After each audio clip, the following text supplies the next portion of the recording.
Other post-ops that I need to yes. I'm a post-op. Right. Yeah. Can you mind saying hi and telling your story a little bit and how you're doing? I'm doing great. I feel like a Sherman tank. People come up to me all the time and say, how are you doing this? How are you putting in full days of work? How are you running across the building back and forth all the time? They can't believe. Wait, so to start, your operating date was? June 8th. And your weight loss is? 20 pounds. Yay! And pre-op medical problems? Oh, loads. High blood pressure, diabetes. And how are they doing? What's the latest? This morning my blood sugar was 142, the morning one. That was always high. But I've been down to like 102 during the day. And that's with medicines or no medicines? I haven't had a bit of medicine since the surgery. And I can't hear you. Turn the tape over. And I'm thrilled about that. So your diabetes is better but not gone? Not gone completely. Let's get close. Yeah, it's real close, and I wasn't able to control it before this. You had high sugars before? Yeah, I was on this and that and Bayetta and all this kind of stuff. Oh, you were on the Gila Monster saliva medicine? Yes. Yeah, can I talk about that? I just think that's so Sure. crazy. You know, of course, diabetes is a big problem, and we're trying to treat it, and so they're doing all these new things, and one of the newest is a treatment for diabetes in which they get a chemical from the saliva of Gila monsters called Bayetta. It's pretty expensive, too, isn't it? My insurance paid for it. Okay, but you never saw the price of what they're paying. I think it's really, because it's tough to get a Gila monster to give you saliva. Anyway, so, but you're off of that? I'm off of everything. I do still take my blood pressure medicine because my water pill is attached to it. And I haven't seen my doctor yet. When I went off of that, I noticed my ankles were swelling some. So I need to get with my... Yeah, what's your blood pressure? This morning you've been checking it? Yeah, I have a thing at home. It's like 140 over 80 or 68 or something like that. Well, it makes perfect sense. What you just said makes perfect sense. Let me tell you some stories, though.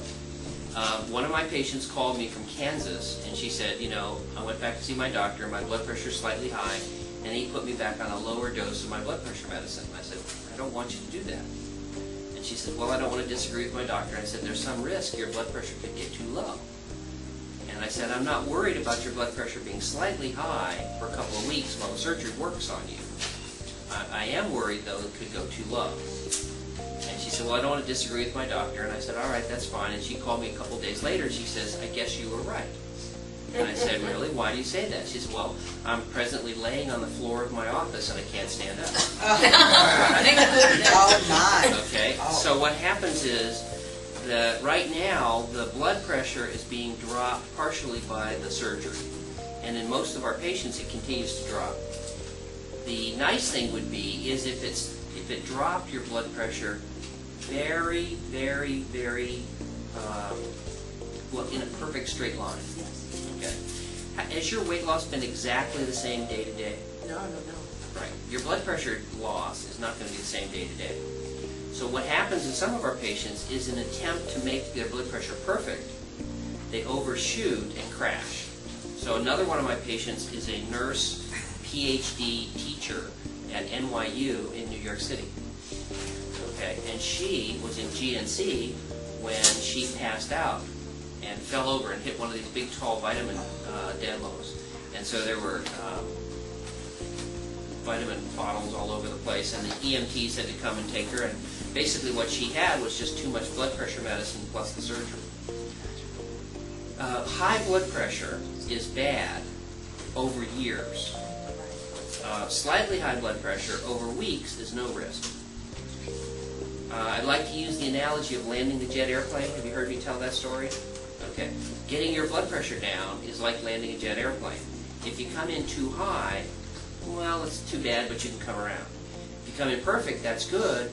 I can't stand it if you come in too low. So by fiddling with your blood pressure and your blood pressure medicine, you take the risk that the surgery might kind of really ramp up and drop your blood pressure one day when you're on the blood pressure medicine, and that combination could have you fall over and hit your head on a door or trip on some steps and things like that.